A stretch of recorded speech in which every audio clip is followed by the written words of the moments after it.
In that case, André Vallini, please, from France.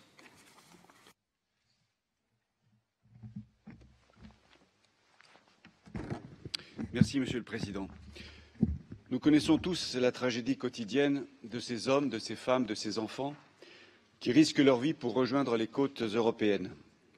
Ce n'est pas une crise migratoire, comme on le dit trop souvent, c'est un phénomène de notre temps.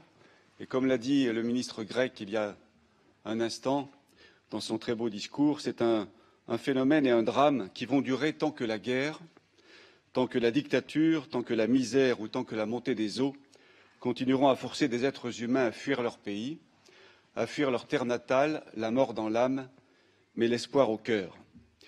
La Convention des Nations Unies de 1951 sur le statut des réfugiés prévoit qu'un demandeur d'asile doit pouvoir faire sa demande dans des conditions sûres. Il est donc nécessaire d'examiner la possibilité pour ces migrants de déposer, à titre exceptionnel, une demande d'asile sur le territoire d'un État de transit. En 2017, la France a délivré 3000 visas à des réfugiés provenant du Tchad et du Niger, dont le transfert avait été assuré par les autorités françaises.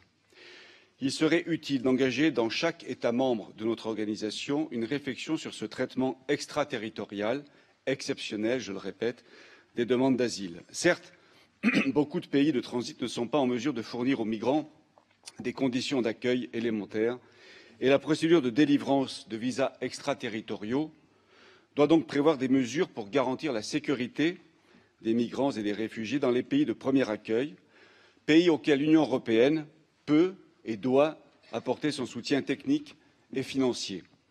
C'est donc à ces conditions que je suis prêt à soutenir le projet de recommandation qui nous a été proposé par les rapporteurs. Je vous remercie.